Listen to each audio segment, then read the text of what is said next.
जय माता दी। चैत्र नवरात्रि के पावन पर्व में पांचवा दिन माँ दुर्गा के अत्यंत करुणामयी स्वरूप माँ स्कंद माता को समर्पित होता है। यह दिन भक्तों के लिए विशेष महत्व रखता है, क्योंकि इस दिन माँ की पूजा से ज्ञान, मोक्ष, सुख, शांति और संतान सुख की प्राप्ति होती है। तो माँ स्कंद माता का स्वरूप अत्यंत दिव्य और शांत है। वे अपने पुत्र भगवान कार्तिकेय स्कंद को गोद में धारण किए हुए हैं, जो उनकी मात्र शक्ति और वात्सल्य का प्रतीक है। उनका वाहन सिंह है, जो शक्ति और साहस का संकेत देता है, जबकि उनका कमल का पर विराजमान होना पवित्रता और आध्यात्मिक उन्नति का प्रतीक है। माँ स्कंद माता का दिव्य स्वरूप। माँ स्कंद माता की 4 भुजाएं होती हैं। 2 हाथों में कमल पुष्प, एक हाथ में बाल स्कंद यानी कि कार्तिकेय, एक हाथ भर मुद्रा में वे कमल के आसन पर विराजमान रहते हैं, इसलिए उन्हें पद्मासना देवी भी कहा जाता है। उनका स्वरूप अत्यंत सौम्य, शांत और करुणामयी है, जो भक्तों के हृदय में प्रेम और श्रद्धा उत्पन्न करती है। तो पौराणिक व्रत कथा विस्तार से सुनते हैं। बहुत समय पहले की बात है, एक असुर था जिनका नाम तारकासुर था। वह अत्यंत शक्तिशाली और अहंकारी था। उनके वर्षों तक कठोर तपस्या करके भगवान ब्रह्मा को प्रसन्न किया और उनसे अमरता का वरदान मांगा। तो भगवान ब्रह्मा ने कहा कि जन्म लेने वाला कोई भी प्राणी अमर नहीं हो सकता, इसलिए वह कोई और वरदान मांगे। तब तारकासुर ने चालाकी से कहा, मुझे ऐसा वरदान दीजिए कि मेरा वध केवल भगवान शिव के पुत्र द्वारा ही हो सके। तो ब्रह्मा जी ने तथास्तु कह दिया। तारकासुर जानता था कि उस समय भगवान शिव गहन तपस्या में लीन है और उनका विवाह भी नहीं हुआ है, इसलिए उसे विश्वास था कि उनका अंत कभी नहीं होगा। वरदान पाकर वह और भी अधिक क्रूर हो गया। उसने तीनों लोकों स्वर्ग, पृथ्वी और पाताल में अत्याचार करना शुरू कर दिया। तो देवता, मुनि, ऋषि मुनि और साधारण लोग उनके आतंक से भयभीत रहने लगे। तो देवता जब अत्याचार असहनीय हो गया, तब सभी देवता भगवान ब्रह्मा, शिव, विष्णु और शिव के पास गए और उनसे रक्षा की प्रार्थना की। तब देवताओं को यह ज्ञात हुआ कि तारकासुर का वध केवल भगवान शिव के पुत्र द्वारा ही संभव है, इसलिए उन्होंने भगवान शिव का विवाह माँ पार्वती से कराने का निश्चय किया। तो माँ पार्वती ने भगवान शिव को पति रूप में पाने के लिए कठोर तपस्या की थी। तो उनकी भक्ति और समर्पण से प्रसन्न होकर भगवान शिव ने उनसे विवाह किया। तो कुछ समय बाद माँ पार्वती ने एक तेजस्वी और दिव्य बालक को जन्म दिया। उनका नाम कार्तिकेय यानी स्कंद रखा गया। तो बालक स्कंद अत्यंत तेजवान, साहसी और बुद्धिमान थे। बचपन से ही उनमें अद्भुत शक्ति और वीरता के गुण दिखाई देने लगे।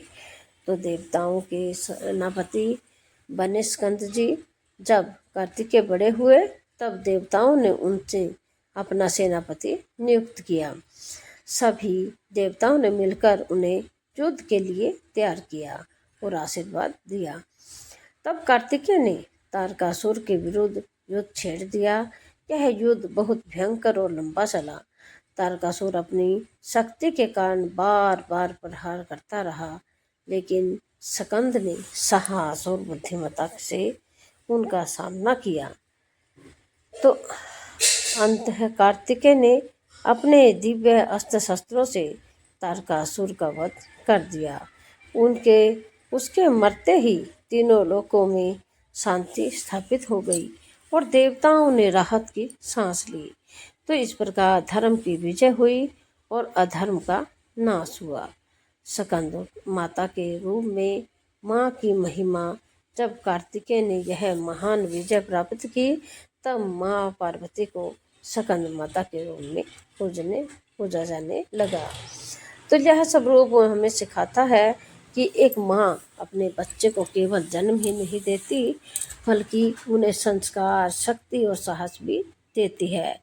माता तभी सबसे बड़ी शक्ति है जो संसार में संतुलन बनाए रखती है। तो पांचवें नवरात्रे के दिन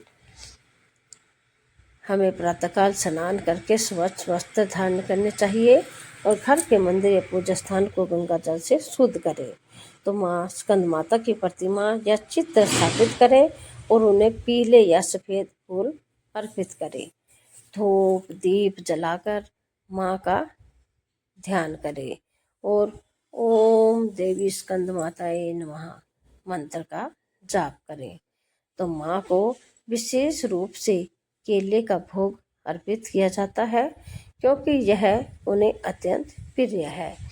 इसके बाद व्रत कथा का पाठ करें और अंत में आरती करके प्रसाद वितरित करें। तो व्रत का महत्व और फल। माँ स्कंद माता की पूजा करने से संतान सुख की प्राप्ति होती है, घर में सुख शांति बनी रहती है और मन को शांति और सकारात्मक ऊर्जा मिलती है। ज्ञान और आध्यात्मिक उन्नति होती है। जीवन की कठिनाइयाँ दूर होती हैं। और इसका आध्यात्मिक महत्व क्या है पांचवें नवरात्रे का? तो नवरात्रि के पांचवें दिन साधक का मन विशुद्ध चक्र यानी कि हृदय क्षेत्र में स्थित होता है। यह चक्र प्रेम, करुणा और भक्ति का केंद्र होता है।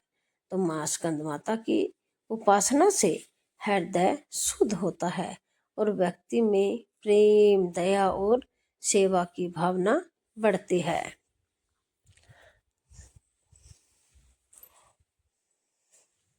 तो माँ की आरती। जय जय हो स्कंद माता, माँ तेरी महिमा अपरंपार, दुख दुख हरने वाली करती सबका उद्धार।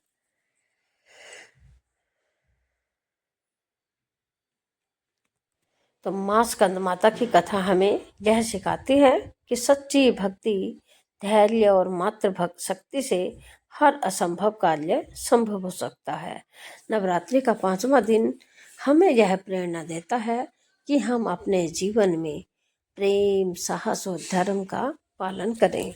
जो भक्त सच्चे मन से माँ स्कंद माता की पूजा और व्रत कथा का श्रवण करते हैं, उनके जीवन में सुख, शांति और समृद्धि का वास होता है। तो बोलिए जय माँ स्कंद माता की जय हो। ऐसी ही धार्मिक और पौराणिक कथा के लिए आप